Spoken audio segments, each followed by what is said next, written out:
this attack and those who harbor them.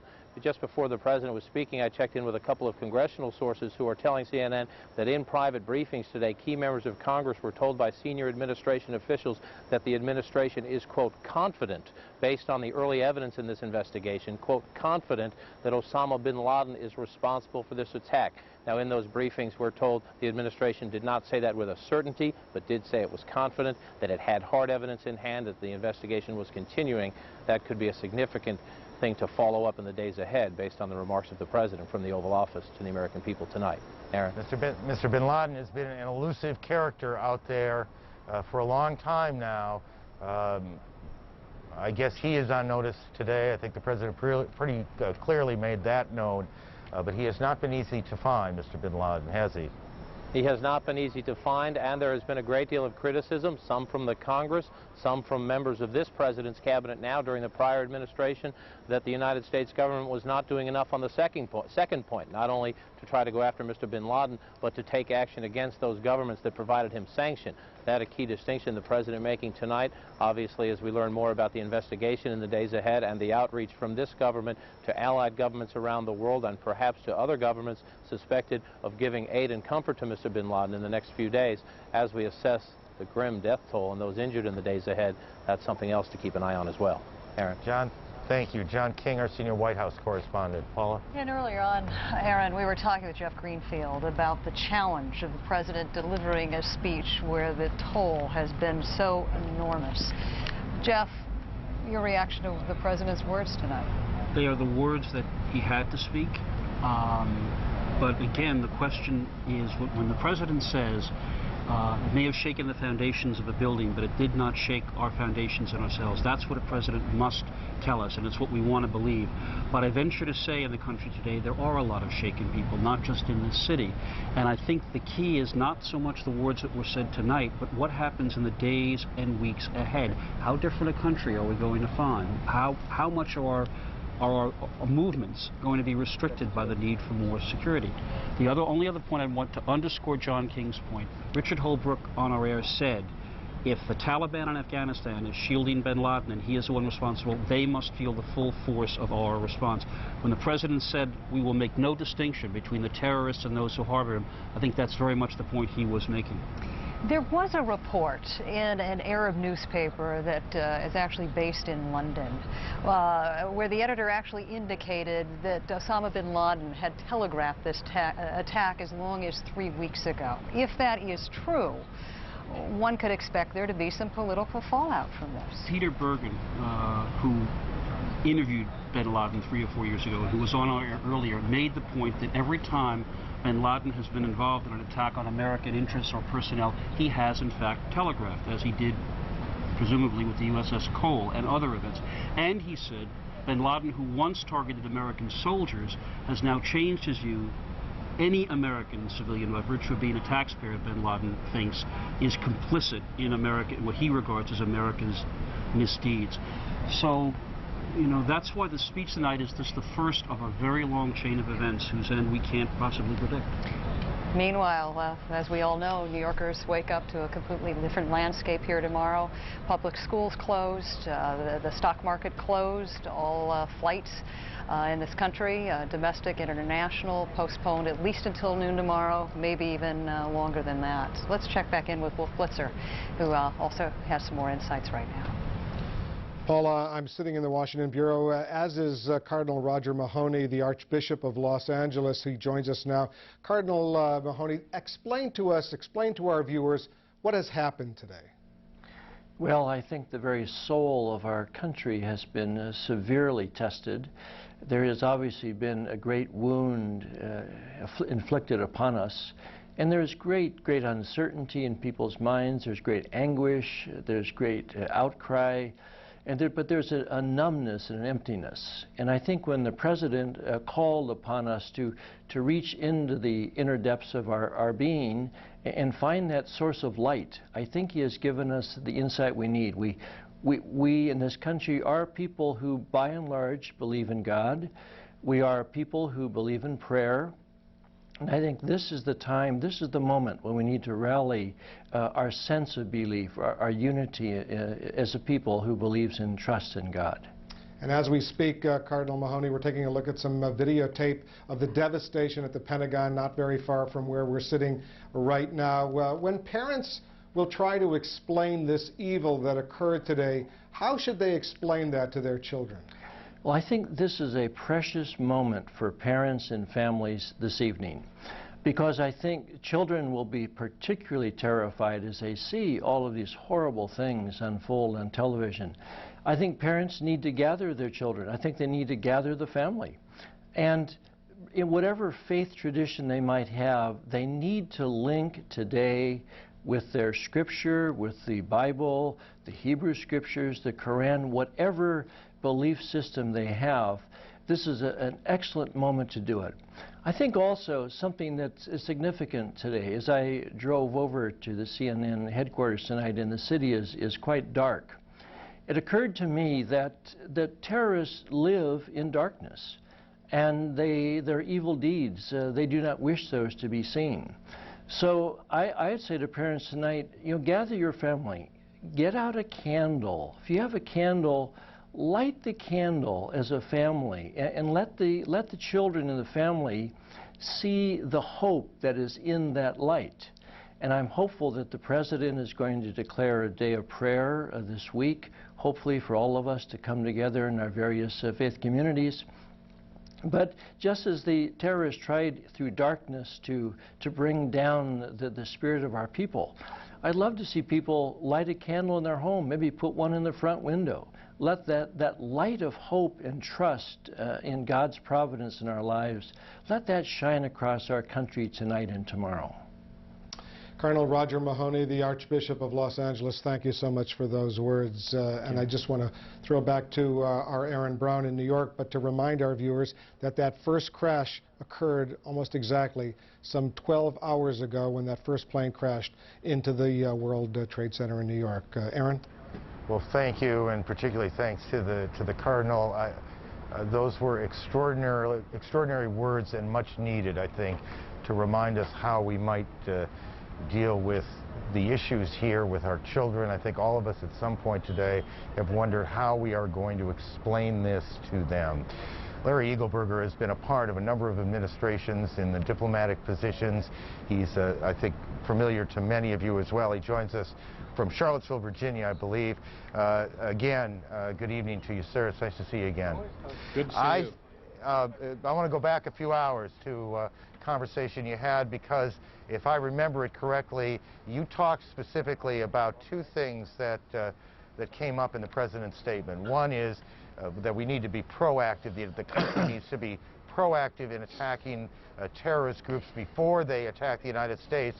And this is the point the President made, that it is not enough to go after the terrorists. You also must go after those who harbor the terrorists. Heartened by the President's words tonight? Very much so. I thought it was a superb speech. I'll tell you something. I think we're all going to find that the American people are much tougher than some of the commentary tonight that I've heard would imply. And if you have the leadership that I think the President demonstrated tonight, and if we carry out the words he said, and we do in fact act hard against not only the terrorists but those who have housed them, I think we will find that we have struck a real blow for beginning the end of this terrorist tragedy that's taken over the world for so long.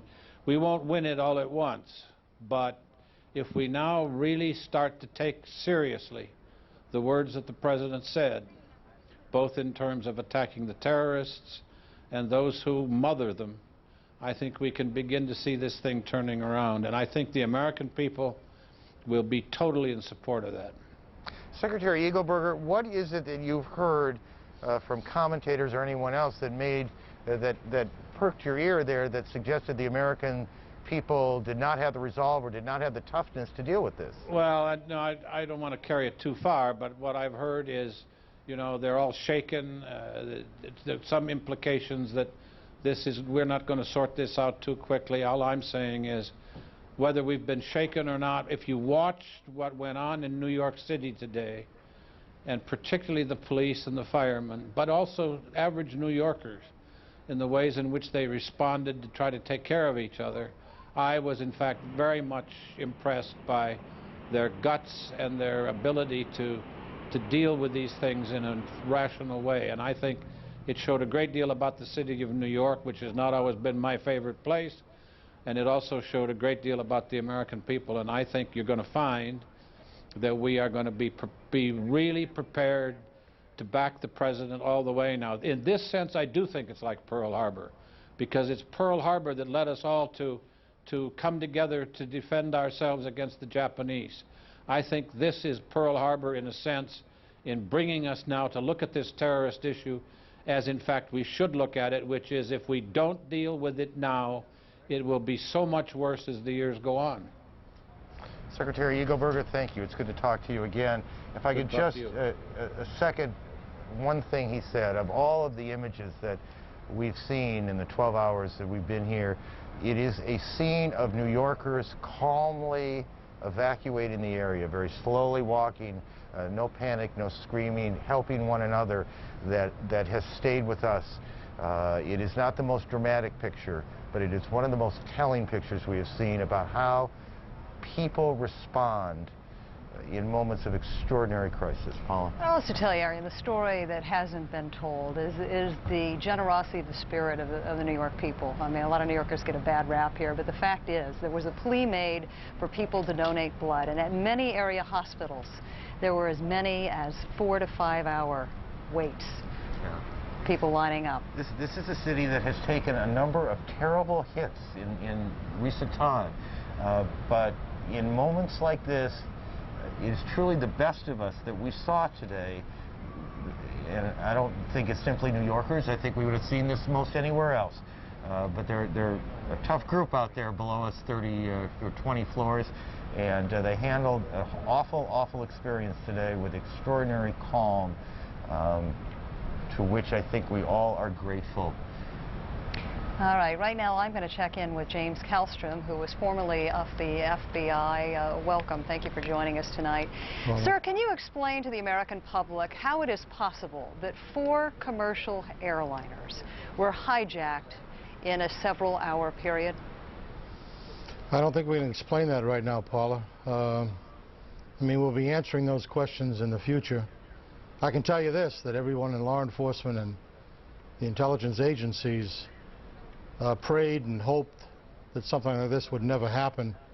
It has happened. I thought the President gave a great speech tonight. I was particularly impressed.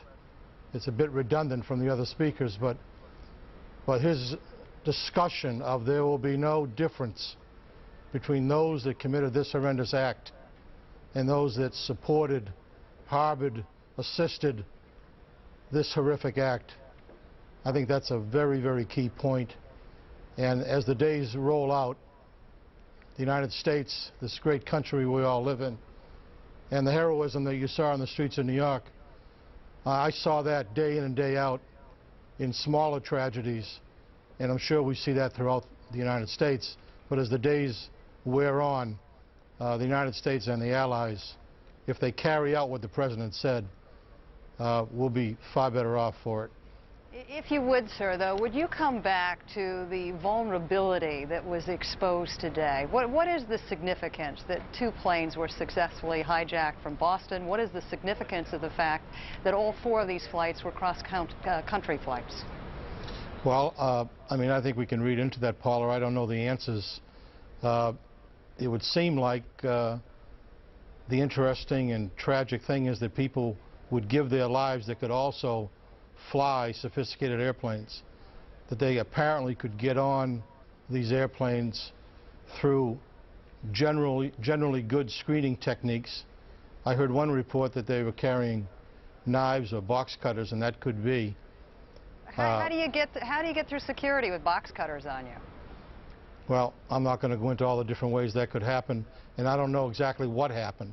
I don't think now is the time to try to figure that out. Obviously, people want to know that answer, but I think now let's concentrate on the dead, the families, those that are still alive in the rubble in New York, in the Pentagon, out in Pennsylvania. Let's work like crazy to find out who did this. That's what's going on right now. And let's bring those folks to justice. and let's do what the president said. Let's see no difference between those that did it and those that helped it, harbored it, assisted it. Let's do that. If you would walk us through the process that begins tomorrow. Rescue workers still are not able to penetrate that perimeter area surrounding the World Trade Center because of falling debris, because of smoke. Walk us through what we can expect tomorrow.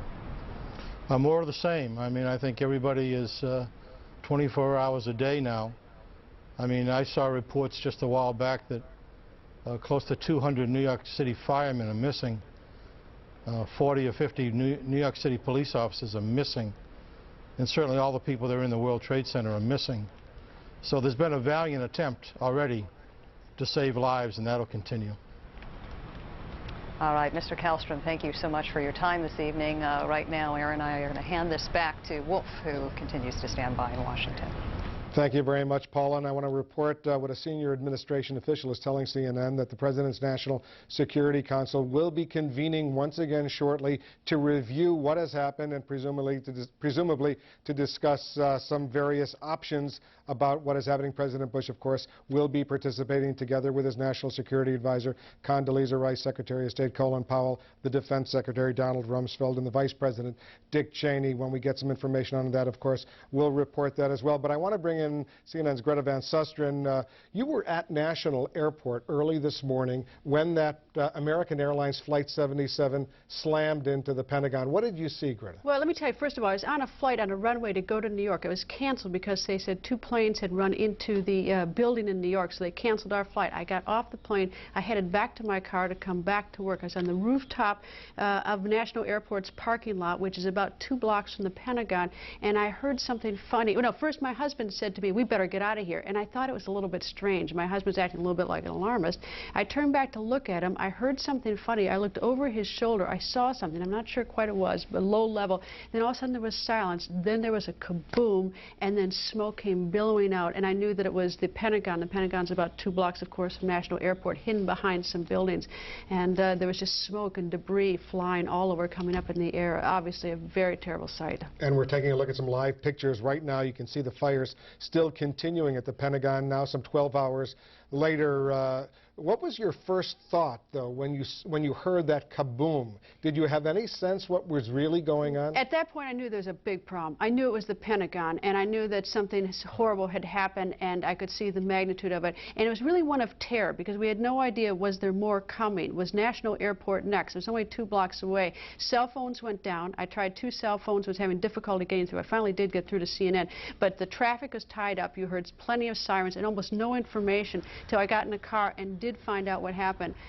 You know, and always, you know, in addition to having to witness this, several hours later, of course, I learned that someone who I know quite well, Barbara Olson, who's appeared on this network a number of times and whose husband is the Solicitor General of the United States, was one of the fatalities on the airplane. So obviously, and many other people, of course, are suffering tonight, but that, of course, you know, is even more dismaying. And all of us, of course, who've worked at CNN knew Barbara Olson very, very well, and our hearts and our condolences go out to her family and Ted Olson, the Solicitor General.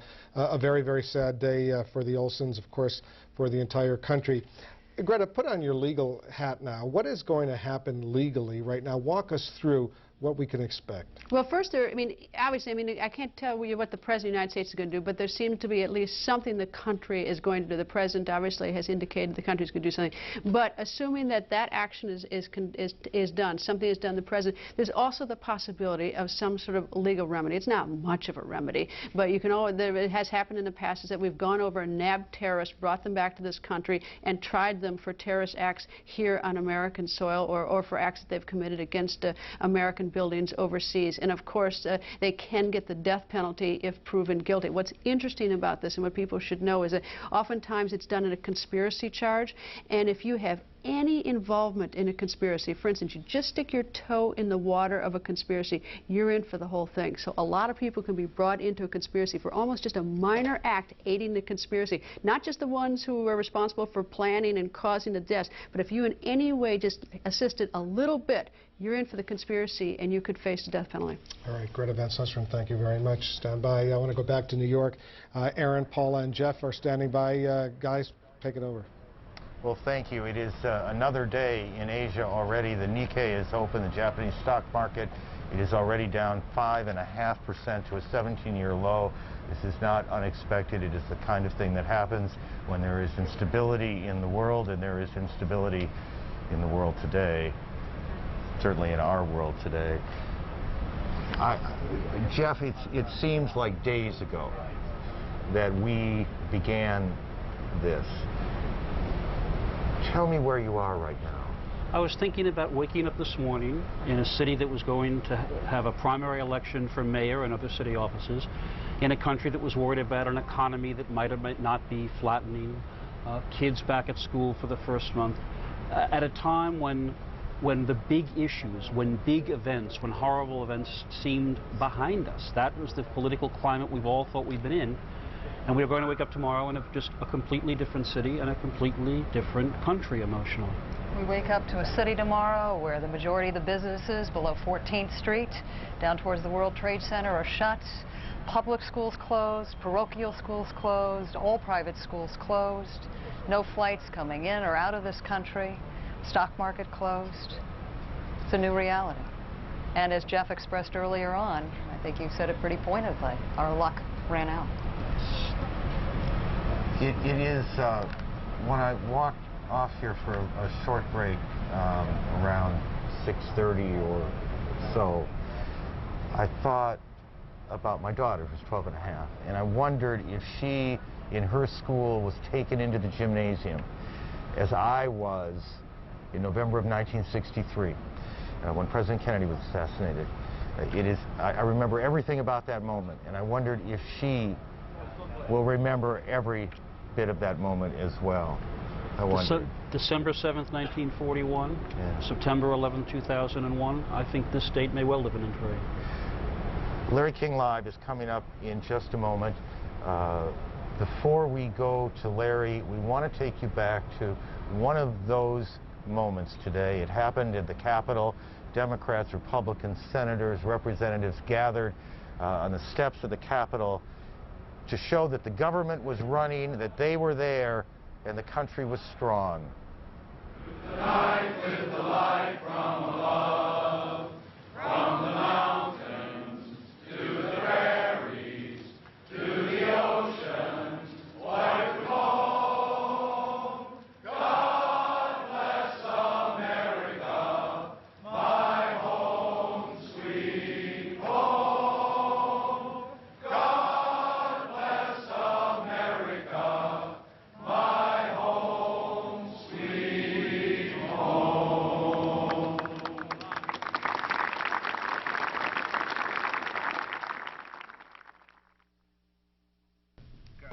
Tonight, America under attack. Horrible images as terrorists strike against symbols of wealth and power. The casualty count unknown, the damage unspeakable. I'm Larry King. We'll have a full hour with lots of guests. We begin with the governor of New York, George Pataki. Governor Pataki, what can you tell us when you bring us up to date on statistics here? We have to go through this. Firemen, policemen, people, what? Well, Larry, we're just not looking at statistics yet. We're still doing everything in our power to do the searching and rescue efforts because we hope there are still people that can be rescued. The city has the finest emergency forces anywhere in the world, and we've augmented them with our National Guard and state emergency forces as well. And there's an ongoing effort to try to rescue as many people as possible and to make sure we provide the best possible care to those who have been injured. So the time for counting is later. The time for action is now, and that action is underway. We do know, however, that 200 firemen and 78 policemen are missing, right? We do know that numbers of police and fire are missing, and it's a tribute to their heroism, that they went down there and risked their lives to protect others and try to save other lives. And, you know, Larry, this is a very dark day for America. But out of the darkness, you see the spirit and you see the hope. I was at St. Vincent's Hospital a little while ago visiting some of the injured firemen and injured policemen, and they were asking about if they could go back to try to do more to help uncover their comrades and the people who are still at risk. So the spirit is strong. We will get through this. Governor, you've been close to being inside and near this. Can you tell us what's going on? Well, there's still very great risk downtown, possible additional building collapses, so that's why we've ordered, along with the mayor, New York City south of 14th Street to be shut down. And right now it's simply a matter of trying to contain fires and work through the rubble. We have National Guard heavy equipment, wreckers and tow trucks and others on trying to help out with the police and fire who are going through the rubble and trying to just find as many people that we can save and rescue and help those who need our help as possible. At the same time, we're making sure that the city and the surrounding area is as secure as possible. And again, Larry, I got to tell you that the spirit of the people has been enormous. They haven't been intimidated by this horrible act of cowardly terror. I was just out on a block where for blocks people were lined up waiting to donate blood, not cowed by this terrorism, but showing their faith in America and belief in tomorrow, and that's what we have to make sure triumphs here. Governor, how close have you gotten to the scene itself? I've gotten downtown, but I haven't gotten all the way down to the towers themselves, perhaps later on. But what I've been trying to do is coordinate response and make sure that we have the best possible efforts, and I believe we do. And Larry, I also want to say that the cooperation, not just of the city and the state, but the surrounding states, the federal officials have mobilized resources from around the country to help us out, and they are here. And we've gotten expressions of support and condolences from around the world, and we're going to get through this. We're united as a people, we're strong as a people, and we will get through this and make America and New York even stronger. We know the military's on full alert and aircraft carriers are coming to your harbor. Is there fear of possibly more? Well, Larry, I think the federal government's looking to reassure us by having this presence, and we're delighted to have that reassurance. There can never be guarantees. No one predicted this. No one anticipated or had advance warning of this attack, so you never know what tomorrow might bring. But my understanding from my communications with the President and the White House is that they are unaware of any additional specific threats. Obviously, we are on the highest possible state of security and alert, and will continue to be so. Where were you when you heard of the first crash? I was in the city, and I got a call to turn on the television. There was a plane hit the World Trade Center, and then I saw the second one and immediately called the White House and spoke with the President in a very short period of time and urged him to shut down the airspace around New York, and they immediately shut down the airspace around the country. And who knows what else may have happened if the President hadn't taken that step. He was in Florida, so he patched you right through. Right. What was his response when you got him on the phone? He was very supportive, offering to do anything the federal government could do, told us that they had gone to the highest possible alert and were undertaking all the security steps that could possibly be taken. And then immediately after that, he shut down the airspace around the country, to his credit, and I'm pleased that that step was taken.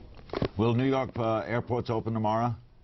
We're not predicting at this point. We'll stay in close touch with the federal emergency officials. They are calling the shots. They're the ones who are in charge of the security analysis, and they'll make the determination when the New York City airports should reopen.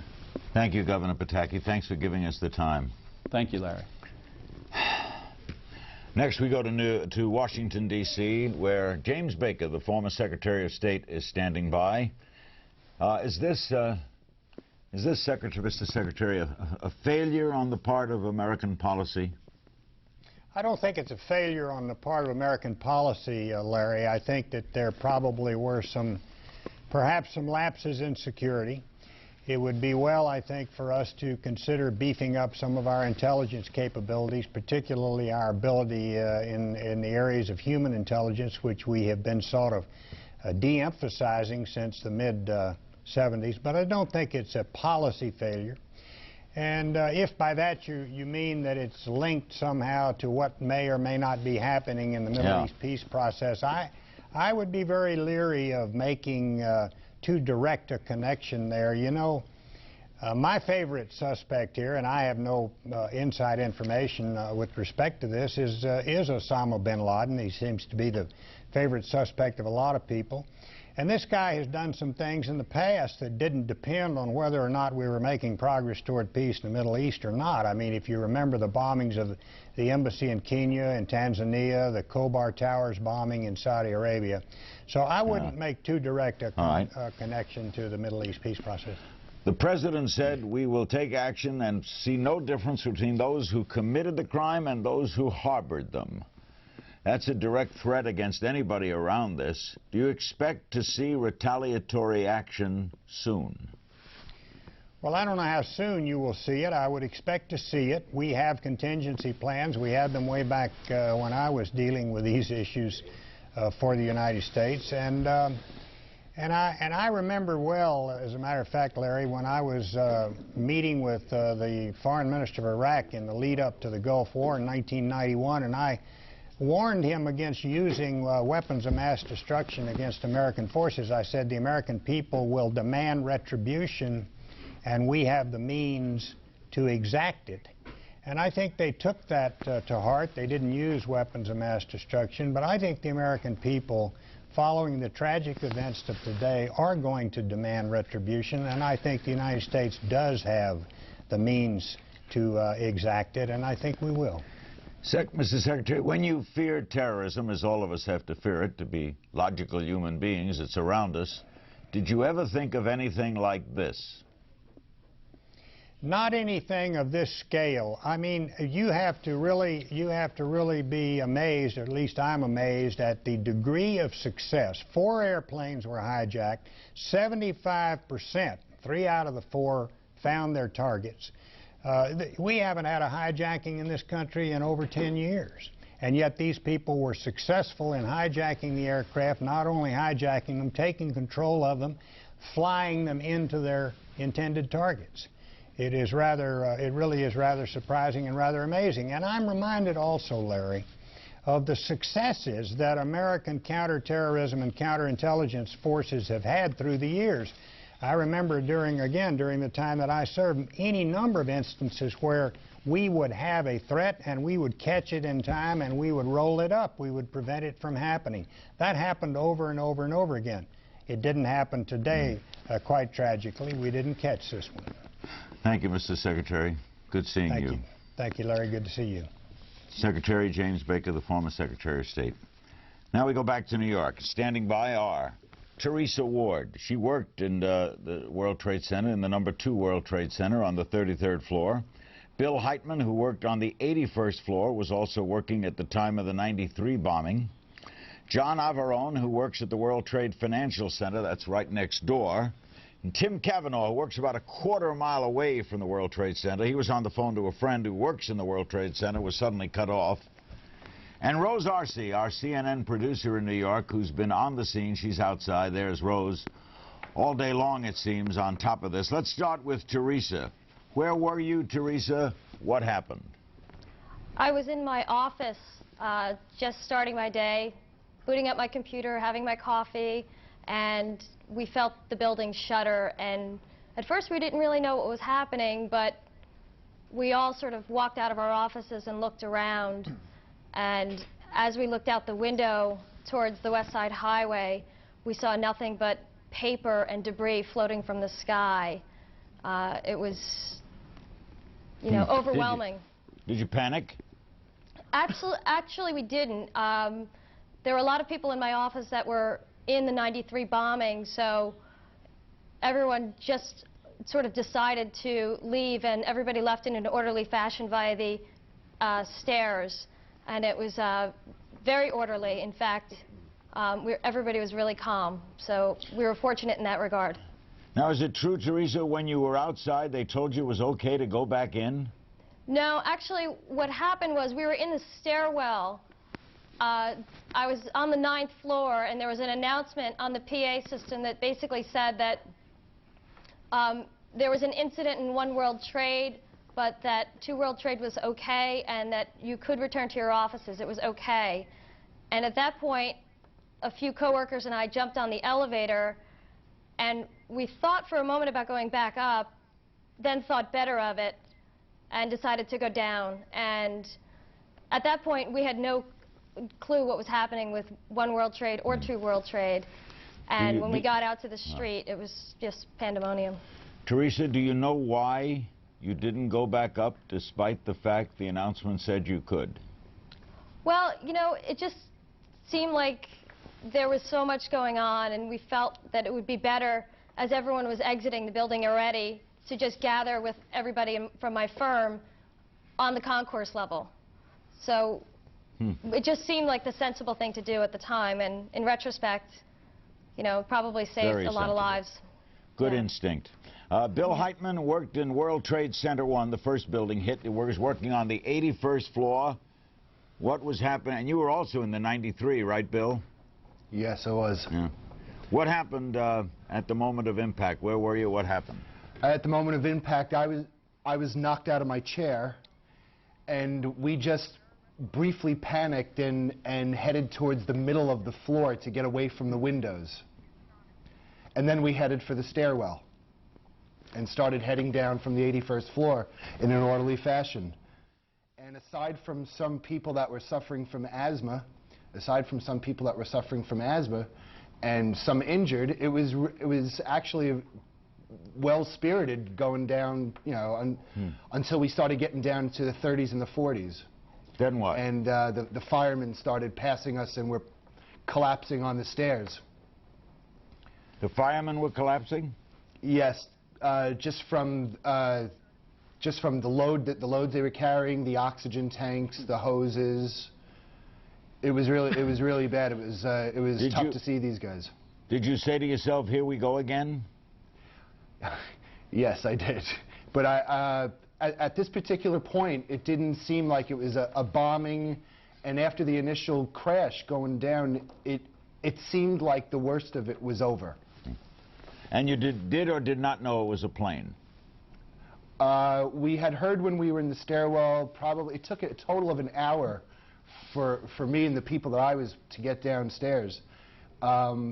We had heard when we were about halfway down that a plane some kind of plane had hit, but at that point we thought it was small, a helicopter, a small craft airplane. As soon as you got out, what did you do? I beg your pardon? When you got out of the building, what did you do? Did you hang around or take off? As soon as we got down to the lobby level, I myself was actually surprised at the damage that there was to the concourse level of the Trade Center. I thought at that point the condition would look not as damaged, but as soon as we got downstairs, we were walking in ankle-deep water, and there seemed to be this an urgency to just get us out of the building, where I thought that people were just going to be directed to like triage units or something. But once I stepped outside onto the street, there was something really wrong, and that's when I think the fear of the buildings collapsing really became apparent. And I had only been out of the building less than a minute when tower number 2 came down. Oh boy. John Ivarone, you work at the World Trade Financial Center. That's next door. What did you see? Where were you? I was coming back from a coffee break, walked onto our trading desk and saw, you know, everyone watching the TV monitors, which was, you know, I didn't know what the heck was going on. I thought the market was going to go crazy or something. And then someone told me that a plane crashed into the World Trade Center. It sounded like a boom. It sounded like actually a big bomb, and that, I mean, everyone was just calm at first, but a couple of my traders ran by me, went immediately down the stairwell and started evacuating. I just followed them, went down to the right by the seaport, I guess, seaport area, right by the World Financial Center, and you could just see it. I mean, it was just smoke was billowing out. The booms you felt, John, were from the second plane, right? Because they were already looking at the accident of the first plane? Right, exactly. The boom was certainly from the second plane. But, I mean, it was amazing. It was just standing across the street, because my building is right across the street from the World Trade Center. and just watching there's people up on the 80th floor just waving. What did you see? Did any people jump? I saw 15 to 20 people jump. It was, without a doubt, it was the most. I mean, at first I saw a little debris coming out, and then you saw. It was definitely bodies the way they were. It was something you can never ever imagine. Like even in movies, it was the saddest thing I ever saw in my life. Was there any fear for your building and your safety? Absolutely. I mean, being right across the street, of course. I guess when something like that happens, you don't start thinking about your building. But I mean, thank God the one guy I was following just started running away, and I followed him, and we got to a place in Battery Park where you can actually. We just saw people just waving for like helicopters, anything, and then just. And I guess in fear of getting burned or something, they just leapt. So you were an eyewitness to death. You were an eyewitness to people jumping. Absolutely. Oh. It was, and I didn't realize it until, getting home and watching on television what I'd really witnessed, and then that's when I had. Boy. Before we talk with Tim and Rose, we understand we have on the phone with us a member of the New York City Power Rescue Team. Are you there, sir? Yes, I am. Okay. What is the name of your group? What organization is it? Well, actually, we're fugitive recovery agents, and we're down here offering our assistance with federal authorities. We're waiting for the coordination, and then we'll be going in with any other rescue teams. Can you tell us where you are right now? We were right down at the building assessing the damage for my team, and it was a little bit smoggy, obviously.